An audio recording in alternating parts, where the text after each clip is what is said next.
नमस्कार, VIP news आप देख रहे हैं। मैं आपके साथ सागर मिश्रा। मधुपुर का उपचुनाव अब यानी कि काउंटडाउन शुरू और अब है फैसले की बारी और अब जनता का दिन भी है बेहद करीब, क्योंकि जिस तरह से चुनाव को लेकर उपचुनाव को लेकर तैयारियां जोरों पर, सीएम सोरेन भी पहुंचे थे मधुपुर के दौरे पर और उन्होंने दौरा किया, वोट की अपील की आम जनता से। लेकिन अब जनता किसके पक्ष में वोट करेगी ये भी देखने वाली बात है। अब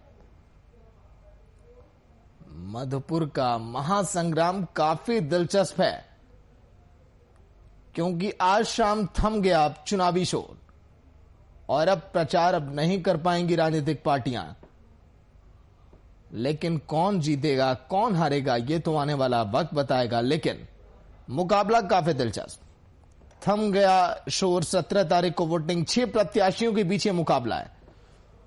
प्रचार का शोर गुरुवार की शाम या 6 बजे के बाद क्षेत्र में प्रचार भी प्रतिबंधित हो गया। 17 अप्रैल को मतदान, 2 मई को मतगणना और आएंगे नतीजे।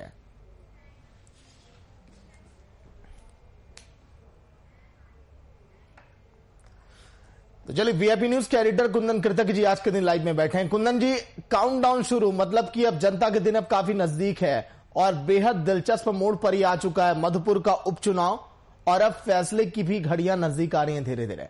क्या लग रहा है, कौन से ऐसे मोमेंट रहे अभी तक इन आखिरी दिनों में जो टर्निंग पॉइंट साबित हो सकते हैं इस उपचुनाव के लिए? कुंदन जी।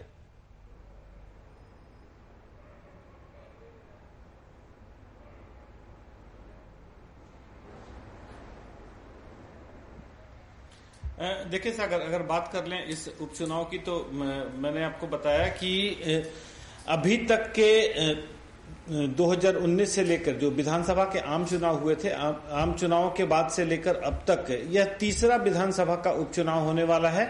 और इस तीसरे विधानसभा उपचुनाव में दोनों गठबंधनों की प्रतिष्ठा साख दांव पर लगी है और कह सकते हैं कि दोनों गठबंधनों की तरफ से पूरी कोशिश की जा रही है चुनाव परिणाम को अपने पक्ष में लाने की।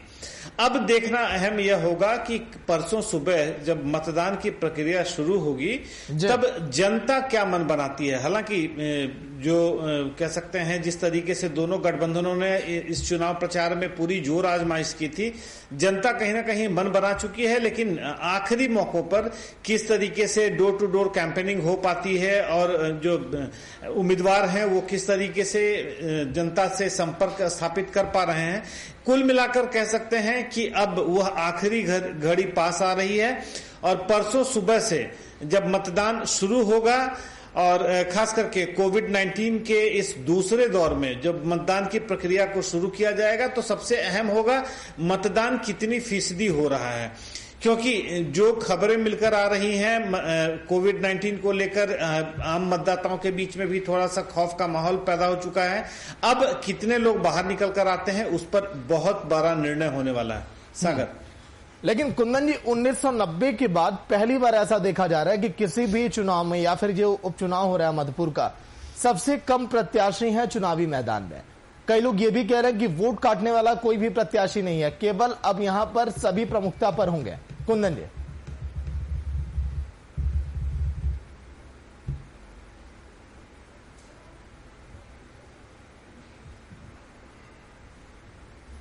देखिए, ये बिल्कुल सत्य है कि सबसे कम प्रत्याशी, कुल 7 प्रत्याशी चुनाव मैदान में हैं और यह कह सकते हैं कि वोट काटने वाला कोई नहीं है।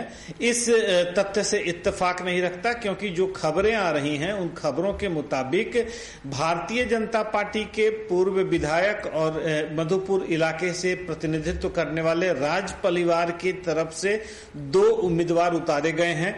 अब वो 2 उम्मीदवार कितना असर दिखा पाते हैं यह थोड़ा सा देखने वाली बात होगी, क्योंकि इन 2 उम्मीदवारों पर बहुत दारोमदार टिका हुआ है। अगर खुदा न खास्ता इन 2 उम्मीदवारों के पक्ष में 5-7-10 हजार वोट चले गए तो समझिए कि भारतीय जनता पार्टी के लिए मुसीबत खड़ी हो जाएगी। और अगर ये दोनों उम्मीदवार कुछ ज्यादा वोटों को नहीं ला पाते हैं तब शायद जाकर मुकाबला कांटे का होगा। लेकिन जो खबरें आ रही हैं कि 2 उम्मीदवार ऐसे हैं जो राज परिवार को टिकट नहीं दिए जाने की वजह से इस चुनावी रेस में शामिल हुए हैं। अब कुल 7 उम्मीदवारों में महागठबंधन के प्रत्याशी और एनडीए के प्रत्याशी, मुख्य मुकाबला इन दोनों लोगों के बीच में है। अगर 60 से 70% तक चुनाव मतदान होते हैं तब यह कांटे का मुकाबला होगा, और अगर उससे कम या उससे ज्यादा 70% से ज्यादा मतदान होता है तो कहीं ना कहीं आप कह सकते हैं कि यह चुनाव महागठबंधन के पक्ष में जा सकता है। सागर, मतलब कि कुंदन जी, सीधे तौर पर माना जाए कि हफीजुल हसन और बीजेपी के गंगा नारायण के बीच ये सीधा मुकाबला है, कड़ी टक्कर उन्हीं दो के बीच देखी जाएगी। ठीक है, राजेश कुमार गुप्ता कांग्रेस के प्रवक्ता फोन लाइन पर। राजेश जी, स्वागत है वीआईपी न्यूज में।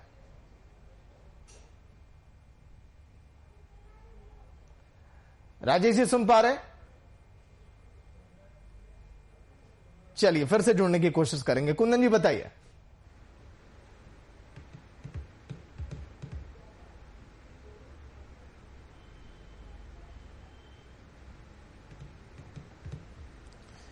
सागर, मुख्य मुकाबला गंगा नारायण और महागठबंधन के उम्मीदवार हफीजुल हसन अंसारी के बीच में है। अब यहां पर 2 बातें बहुत अहम हैं। सबसे पहली बात कि हफीजुल हसन अंसारी को विधानसभा का चुनाव जीतने से पहले ही मंत्री पद की शपथ दिला दी गई थी, और यहां पर आकर महागठबंधन की जो सुई है वह अटक गई है, क्योंकि महागठबंधन के लिए यह सीट प्रतिष्ठा का विषय बन चुका है। अगर हफीजुल हसन अंसारी मंत्री पद की शपथ नहीं लिए होते और यह चुनाव हार जाते, शायद महागठबंधन के लिए उतनी किरकिरी नहीं होती। लेकिन अब चूंकि वह मंत्री बनाए दिए जा चुके हैं, इसलिए महागठबंधन के लिए यह सीट जीतना बहुत ही जरूरी है। दूसरी तरफ अगर भारतीय जनता पार्टी के उम्मीदवार गंगा नारायण की बात कर लें तो गंगा नारायण आजसू के कोटे से 2019 में चुनाव लड़े थे। 45,000 वोट भी उन्होंने प्राप्त किया था, और भारतीय जनता पार्टी ने एक बहुत ही कैलकुलेटेड स्ट्रैटेजी के तहत गंगा नारायण को भारतीय जनता पार्टी की सदस्यता दिलाई, और सदस्यता दिलाकर उन्हें भारतीय जनता पार्टी का आधिकारिक उम्मीदवार घोषित किया, और यह मानते हुए कि 2 + 2 = 4, क्योंकि 65,000 के आसपास वोट पिछली 2019 के चुनाव में राज परिवार लेकर आए थे, 45,000 के आसपास के वोट गंगा नारायण लेकर आए थे। तो भारतीय जनता पार्टी के थिंक टैंक का यह मानना था कि अगर दोनों वोटर्स को क्लब कर दिए जाए तो उनके पास लगभग 1,10,000 वोटर्स हैं। ऐसे में 88,000 वोट लेकर हाजी हुसैन अंसारी विधानसभा तक पहुंचे थे। अब इसी पूरे कैलकुलेशन पर भारतीय जनता पार्टी ने भी यह कैलकुलेटेड रिस्क लिया है।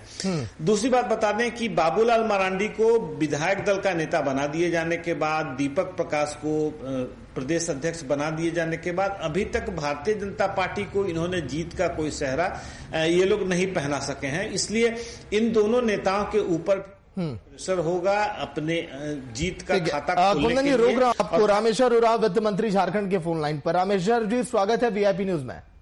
बहुत बहुत धन्यवाद आपको। रामेश्वर जी, आज के दिन चुनावी प्रचार का शोर थम गया मधुपुर में, लेकिन 4 दिन तक जो मधुपुर में रहे सीएम सोरेन, क्या आपको लग रहा है कि जो कमियां रह गई थी उन्होंने आखिरी लम्हे में जाकर पूरी कर दी, और वो जो तमाम वोट है उन्होंने अपने पाले में अब कर लिया है? 17 तारीख को वो आपके पक्ष में आने वाले हैं। रामेश्वर जी, निश्चित रूप से लंबे समय तक मुख्यमंत्री रहे, मैं भी वहां रहा 4 दिनों तक। कांग्रेस पूरी तरह से लगे हुए जेएमएम कैंडिडेट हैं, लेकिन हम ये कहते हैं, ये मानते हैं कि गठबंधन के ये उम्मीदवार हैं जी। पर्टिकुलर पार्टी के तो हैं ही, लेकिन पूरे गठबंधन के उम्मीदवार हैं। अब पूरा गठबंधन इनकी जीत के लिए, हफीजुल सनाब के जीत के लिए लगे हुए हैं, और हम ये मानते हैं कि लोगों का जो रिस्पांस इतना बढ़िया है कि हमारा जो जीत है गठबंधन के उम्मीदवार की, वो निश्चित लग रही है। ठीक है, हमारे एडिटर कुंदन कृतज्ञ जी भी लाइव में बैठे हैं। कुंदन जी, रामेश्वर जी हैं लाइन पे? नहीं,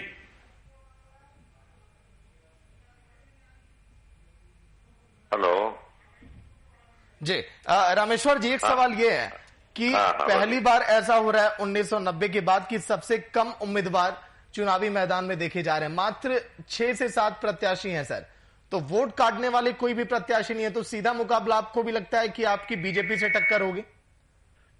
देखिए, बीजेपी तो है ही, उसमें दो मत नहीं है कि हमारा मुकाबला बीजेपी के साथ है, लेकिन उनके गणित जोड़ते हैं कि आजसू और बीजेपी के जोड़ देते हैं दोनों के वोट को और अपनी जीत बता रहे हैं, ये मैथमेटिक्स समझ में नहीं आता है। उस समय का माहौल अलग था, अभी का माहौल अलग है। लोग ये जानते हैं, ये लोग ये मान रहे हैं कि जो उम्मीदवार है भाजपा के वो आजसू में थे, तो दल बदलू हैं, दल बदल के आए हैं। तो ऐसा थोड़े है कि कोई पार्टी दल बदल करके 1 साल के अंदर दूसरे को लावे और जिता दे, ऐसा नहीं होगा। आपने देखा आजसू के लोग काम कर रहे हैं क्या? हाँ, आजसू पता कर लीजिए, आजसू के लोग इतने नाराज हैं, काम कर रहे हैं, तो आजसू का वोट उनको कहां से मिलेगा? जो मिलेगा उनको भाजपा का वोट मिलेगा, आजसू का वोट मिलने वाला नहीं है उनको। ये गलतफहमी फैला रहे हैं, ये मैथमेटिक्स इनका पता नहीं कैसे कैसे। और बीजेपी प्लस आजसू है कहाँ वहां? आजसू था नहीं, आजसू आज के दिन में नहीं है। आजसू तो गंगा नारायण जी खड़े हुए थे टिकट लेकर के आजसू के नाम पर, और जानते हैं कि गंगा नारायण जी कैसे हैं, कितना खर्च बरच करते हैं, किसी छिपा नहीं है। तो उनका व्यक्तिगत वोट रहा होगा, आजसू का वोट नहीं है। तो ये कैलकुलेशन जो इनका गलत है। गठबंधन के उम्मीदवार निश्चित रूप से जीतने जा रहे हैं। ठीक है रामेश्वर जी, 2 मिनट और वक्त आपका लूंगा। वीआईपी न्यूज के एडिटर कुंदन कृतज्ञ जी भी लाइव में बैठे हैं। कुंदन जी, रामेश्वर जी हैं लाइन पर।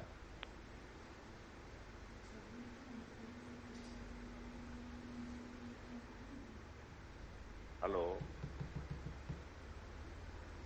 मंत्री जी से मेरा सीधा सवाल है सागर कि अब चूंकि डोर टू डोर कैंपेनिंग शुरू हो गई है, चुनाव प्रचार समाप्त हो चुके हैं, किन मुद्दों को लेकर मंत्री जी को लगता है कि जब जनता वोट करने जाएगी तो महागठबंधन के उम्मीदवार को वोट करेगी? हेलो, रामेश्वर जी बताइए। हाँ, ये मैं बता रहा हूँ। देखिए, सीधी सी बात है। मैं भी रहा 4 दिन और लोगों से पूछता था, लोगों से बात करता था। लोग बताते थे कि देखिए, हम लोग 2019 नवंबर दिसंबर के समय में जो वोट दिए थे, ये मान के दिए थे कि 5 साल के लिए दे रहे हैं। 5 साल में इलेक्शन होता है, 5 साल के लिए दे रहे हैं। और उसी के तहत हाजी साहब की जीत हुई थी। बीच में हाजी साहब का निधन हो गया और ये उपचुनाव हो रहा है, तो हमें क्या बदलाव आएगा? पार्टियों में भले बदलाव आ जाए, हम में बदलाव नहीं। हमारा कमिटमेंट ये है जनता का, हमें कोई तकलीफ नहीं है। सरकार ने हमको दिया है, इसमें कोरोना काल में जो लगी हुई लॉकडाउन लगा है, सरकार ने पूरी सेवा की है, अनाज बांटा, सब कुछ दिया, किसी तरह की कमी नहीं रही। तो हम क्यों बदले? हम और आज मंत्री हैं, वो मंत्री हैं और हमें उनको विधायक बनाना है ताकि सरकार कंटिन्यू रहे, कंटिन्यूटी बनी रहे सरकार की, और हमें मंत्री बन करके ये हमें क्षेत्र का फायदा पहुंचाते रहें, विकास करते रहें, अन्य सुविधाएं प्रदान करते रहें सरकार की ओर से। बहुत सीधा है उनका, उनको बहुत ज्यादा सोचना नहीं है जनता को, यही सोच है जनता के बीच में। हेलो, ठीक है रामेश्वर जी, लेकिन मैं एक चीज और जानना चाहूंगा कि जो चुनावी प्रचार आज के दिन थमा, आपको क्या लग रहा है कि बीजेपी की तरफ से या फिर आपकी तरफ से इस पूरे चुनावी प्रचार में, चुनावी जो सभाएं की गई, टर्निंग पॉइंट आपके हिसाब से क्या हो सकता है?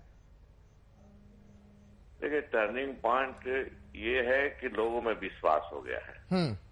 लोगों में विश्वास है कि इसमें सरकार की कंटिन्यूटी बनाए रखनी है। और हाजी साहब जो इतने अच्छे नेता थे उस क्षेत्र के, और बताऊं आपको एक चीज, हाजी साहब का चुनाव एक तरह से जो चर्चा मैंने सुना वहां पर, गांव में घूमा, मैं बड़ी मीटिंग नहीं किया, 4 दिन में गांव घूमा, एक चीज लगा कि यही जो कैंडिडेट अभी हैं एक्चुअली वही लड़ते थे चुनाव, वही घूमते थे। हाजी साहब कम घूमते थे, लेकिन हाजी साहब को जिताने के लिए, लेकिन रामेश्वर जी, जो वोट की ध्रुवीकरण करने की कोशिश की गई, जैसे हाल ही में आपने देखा निशिकांत दुबे ने तमाम आरोप लगाए, इरफान जी जिस तरह से मंदिर में पहुंचे दर्शन के लिए भोलेनाथ के, उन्होंने बताया कि हम भक्त हैं, तो क्या इन सब से भी वोटों पर प्रभाव पड़ सकता है, आपको लग रहा है? देखिए, ये देखिए, इस सब से ध्रुवीकरण से कुछ होना जाना नहीं है। ध्रुवीकरण ये नहीं है। शिव जी के मंदिर में कोई जाता रहा है, न मनाही नहीं है किसी दूसरे धर्म के। वो जगन्नाथ जी का मंदिर नहीं है, न पुरी का जगन्नाथ मंदिर नहीं है जहाँ लिखा हुआ हो कि विदेशी और विधर्मी लोग यहाँ अंदर नहीं आ सकते, हिंदू धर्म के अलावा तो कोई आ नहीं सकता, ऐसा कुछ लिखा नहीं है। हर कोई जाते हैं, बराबर जाते रहे हैं। मैंने बात किया लोगों से, तो पंडा लोगों, एक पंडा नहीं बताया, हाँ तो बराबर आते हैं। मुसलमान भी आते रहे, कोई नई चीज थोड़े है। क्रिश्चियन भी आते रहे हैं, वह मुस्लिम भी आते रहे, नई चीज तो है नहीं। क्या इस पर ध्रुवीकरण कर पाएंगे? क्या ध्रुवीकरण होगा? जो जिसको शंकर भोले बाबा हैं, जो चला गया, जो प्रणाम कर दिया, स्वीकार कर लेते हैं, धर्म नहीं देखते हैं, सेकुलर है शंकर। सबसे बड़ा सेकुलर भगवान तो शंकर जी हैं, सबसे बड़े हैं। उनको मतलब नहीं है कौन, उन पर आस्था दिखा दिया, उनको आकर के नमस्कार कर दिया, उनकी नहीं। लेकिन रामेश्वर जी, एक सवाल ये है कि अब तो पंडा समाज भी विरोध कर रहा है, मंदिर के पुजारी भी विरोध कर रहे हैं उस कदम पर इरफान अंसारी की, तो अच्छा है ये तो कौन कह रहा है? पंडा जी तो जानते हैं, पंडा जी वह पहले तो नहीं गए हैं, इरफान पहले भी गए हैं, तो रोका क्यों नहीं उस समय? आज विरोध कराया जा रहा है, कर सकते हैं आप। चलिए, बहुत बहुत शुक्रिया रामेश्वर जी बातचीत के लिए वीआईपी न्यूज में। जिस तरह से आज के दिन प्रदेश के वित्त मंत्री का यह कहना कि हम मजबूत स्थिति में दिखाई दे रहे हैं और मधुपुर का उपचुनाव हम ही जीतेंगे और बीजेपी वहां पर टक्कर में नहीं दिखाई देती, हालांकि थोड़ा बहुत फर्क पड़ सकता है। कुंदन जी क्या कहेंगे जिस तरह से रामेश्वर जी ने बोला मधुपुर के उपचुनाव को लेकर?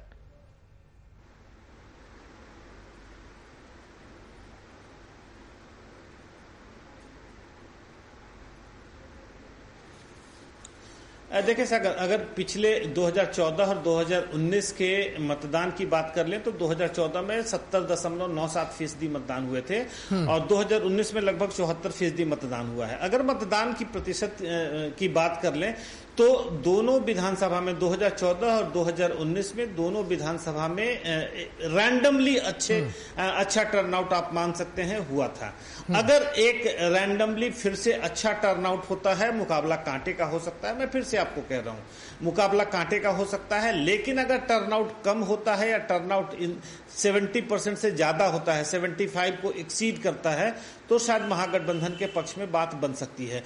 अब यहां पर कुल मिलाकर एक स्थिति और बन पड़ी है कि भारतीय जनता पार्टी को कहीं अगर भीतरघात ने नुकसान पहुंचाया तो ये एक दूसरा मामला बन सकता है, क्योंकि राज परिवार उस इलाके के एक स्थापित राजनीतिक रहे हैं। ठीक है, इसी पर बातचीत करेंगे। कुंदन जी, प्रदीप सिन्हा बीजेपी के प्रवक्ता जुड़ गए फोन लाइन पर। प्रदीप जी, स्वागत है वीआईपी न्यूज में। जी नमस्कार। प्रदीप जी, दिल की धड़कनें अब तेज हो गई हैं दोनों पार्टियों की कि जनता किसके पक्ष में जाएगी। एक तरफ जेएमएम का ये कहना कि हम यहां पर जीत के आएंगे फिर से, और एक तरफ बीजेपी का ये कहना कि जनता हमारे पक्ष में है। क्या लग रहा है सर, किसके दावे अधिक मजबूत हो सकते हैं? झारखंड मुक्ति मोर्चा का डर इस बात से सामने आता है कि एक प्रत्याशी को उतारने के बजाय उन्होंने पहले ही एक मंत्री पद देकर उनको सुशोभित किया, तो कहीं ना कहीं उनके मन में डर था। और जाहिर है कि झारखंड मुक्ति मोर्चा इस चुनाव में बहुत पीछे है। और जहां तक आप बात कर रहे थे अभी अपने एनालिस्ट के साथ कि भीतरघात होगा, मैं आपको आश्वस्त करता हूं कि भारतीय जनता पार्टी में कोई विश्वासघात नहीं होगा। कार्यकर्ता समर्पित है और राज परिवार जी भी खुलकर विरोध नहीं कर रहे हैं, वो अपने घर बैठे हुए हैं। इसलिए मैं समझता हूं कि भारतीय जनता पार्टी के जो कार्यकर्ता दिन रात मेहनत कर रहे हैं, परिणाम हमारे पक्ष में आएगा। और राज्य सरकार की जो विफलता है, खासकर पिछले 1.25 साल से हम कहते आ रहे हैं कि राज्य सरकार कुछ कर नहीं पा रही है, लेकिन पिछले 15 दिनों के हालात देखिए, कोविड के टाइम में किस तरह से फेल्योर है गवर्नमेंट का, तो पूरे राज्य की जनता देख रही है और मधुपुर की जनता भी देख रही है। और एक बात और कहूं आपको, ये जो पॉलिटिकल टूरिज्म करते हैं लोग, मंदिर जाना शुरू करते हैं चुनाव के समय, कल इरफान अंसारी ने भी वही काम किया और प्रतिष्ठित देवघर मंदिर में जाकर उन्होंने पूजा किया और हिंदू भावनाओं का आहत किया है। हमारे जो देवाधिदेव हैं महादेव, वो व्यक्ति जो गोमांस का भक्षण करता है और जो हमारी परंपराओं को नहीं मानता, वो मंदिर के अंदर चला गया। मैं समझता हूं कि उसने बहुत बड़ा पाप किया है उन्होंने। ठीक है, और हिंदू समाज इसका जवाब देगी। ठीक है। प्रदीप जी, हमारे एडिटर कुंदन कृतज्ञ जी भी लैब में बैठे हैं। कुंदन जी, आपकी बातों को बड़े ध्यान से सुना प्रदीप जी ने और जवाब भी दिया कि भीतरघात कहीं भी नहीं है और बीजेपी जीत प्राप्त करेगी। कुंदन जी,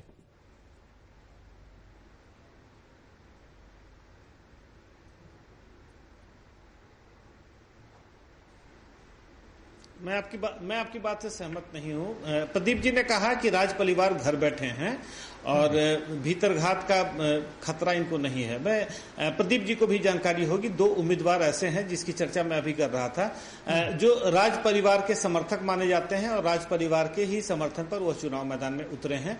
प्रदीप जी को नाम बताने की जरूरत नहीं है, इतने वो संजीदा राजनीतिज्ञ हैं कि इसकी सूचना उनके पास होगी। दूसरी बात मैं आपको बता रहा हूं कि अब आखिरी वक्त आ चुका है। अब इन तमाम चीजों में कि कौन इको टूरिज्म पे आया है, कौन रिलीजियस टूरिज्म पे आया है, जिससे जो करना था वो निशिकांत दुबे गोड्डा सांसद ने खुले तौर पर कहा है कि आप गंगा नारायण को जिताकर विधानसभा भेजिए, मैं बाबूलाल मरांडी को मुख्यमंत्री बनाऊंगा।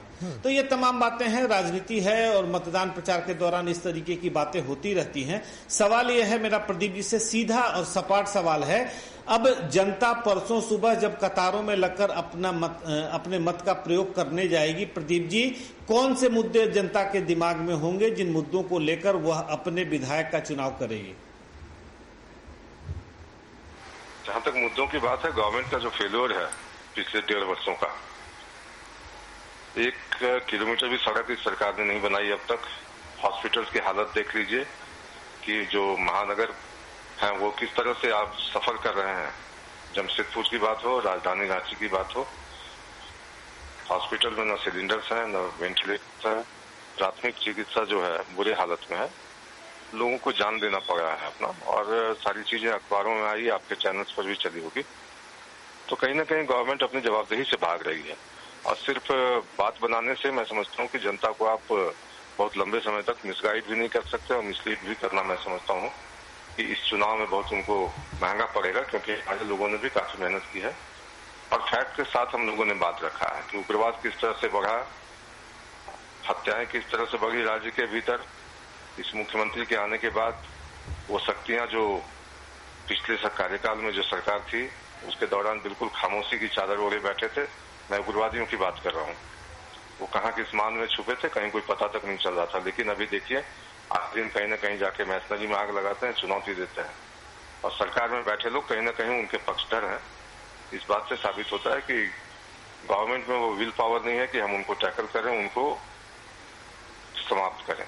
तो ये सारी चीजें देख रही। उसके अलावा मधुपुर में जो स्थानीय मुद्दे हैं, मैं 15 दिन वहां रह के आया हूं अभी, जो वहां स्थानीय मुद्दे हैं उस पर भी हम वोट मांगे हैं जनता से, और पूरी उम्मीद है कि इस बार विरासत के बजाय लोग लोकतंत्र की रक्षा करने सामने आएंगे, क्योंकि वहां पर हफीजुल अंसारी जो राज्य सरकार में मंत्री हैं वो तो इसी बात की वोट मांग रहे हैं कि हमारे पिताजी ने विरासत में ये छोड़ा।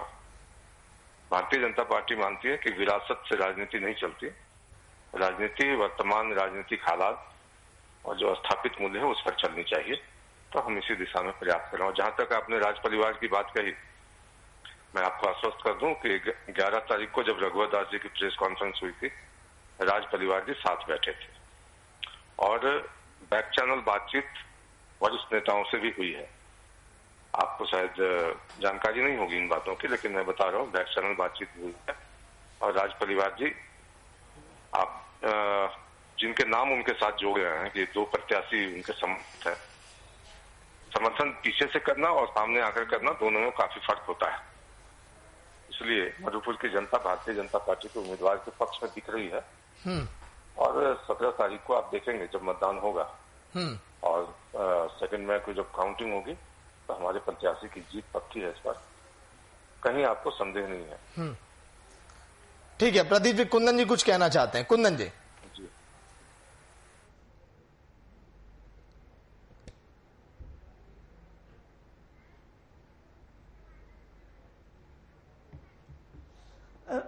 प्रदीप जी, यह तीसरा उपचुनाव होगा 2019 के बाद और शुभकामनाएं हैं एनडीए के उम्मीदवार गंगा नारायण को, और देखना होगा कि एक नए समीकरण की जो तलाश की जा रही थी वह नया समीकरण कितना सक्सेसफुल, कितना सफल हो पाता है।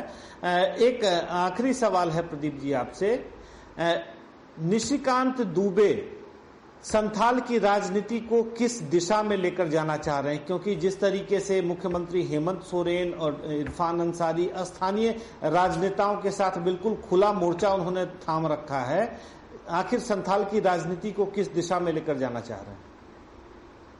संथाल परगना में जो कुछ हो रहा है उसके खिलाफ हमारी पार्टी आवाज उठा रही है। शायद मैं समझता हूं कि राज्य के अंदर जो मीडिया हाउसेस है उसके अलावे आपके चैनल ने भी इस बात को प्रमुखता से नहीं उठाया कि जामताड़ा के चिरूडी में क्या हुआ। एक मुस्लिम एक दलित परिवार के जमीन का हड़प लेता है, उसके जो प्रधानमंत्री आवास में आवास आवंटित हुई थी उस पर कब्जा कर लेता है, और प्रशासन में आवेदन देने के बाद भी कोई कार्रवाई नहीं की जाती, और वो परिवार पिछले 15 दिनों से जिला मुख्यालय पर धरने पर बैठा हुआ है। अनुसूचित जाति आयोग की टीम दिल्ली से आती है और निर्देश देती है वहां के डीसी और एसपी को कि 24 घंटे के अंदर उसकी गिरफ्तारी होनी चाहिए जिसने इसके जमीन पर कब्जा किया है। अब राज्य सरकार को जवाब देने की बारी है कि आज 72 घंटे से ऊपर हो गए, उसकी गिरफ्तारी क्यों नहीं हुई? क्या कोई भी व्यक्ति राज्य के जो स्थापित नियम है लॉ एंड ऑर्डर के उससे ऊपर है, या फिर सरकार उसका समर्थन कर रही है? तो ये मुद्दे हैं जो हम लोगों ने उठाए हैं। और जहां तक निशिकांत जी की बात है, उस क्षेत्र के एक स्थापित नेता है, उन्होंने विकास के जो स्टैंडर्ड तय किए और कई सुविधाएं वहां के लोगों को दी, तो लोग उनको सुनना भी चाहते हैं। और जब उन्होंने कुछ बात कही है तो उसके पीछे कोई गंभीर, मैं समझता हूं कि रहस्य होगा। आने वाले दिनों में देखिए कि झारखंड की राजनीति किस दिशा में करवट लेती है, इंतजार करना होगा आपको। ठीक है, वक्त थोड़ा कम है। बहुत बहुत शुक्रिया प्रदीप जी आपका, कुंदन जी आपका भी आज के दिन इस चर्चा में शामिल होने के लिए। तो काउंटडाउन शुरू, जिस तरह से हमने शुरुआत में ही जिक्र किया, क्योंकि 17 तारीख वो दिन होगा जब जनता जाकर ईवीएम में किस्मत कैद करेगी उन नेताओं का जो है उनका लोकप्रिय नेता, और 2 मई को आएंगे नतीजे, तस्वीरें होंगी साफ, कौन बनेगा वहां का विधायक। फिलहाल इतना ही, देखते रहिए वीआईपी न्यूज।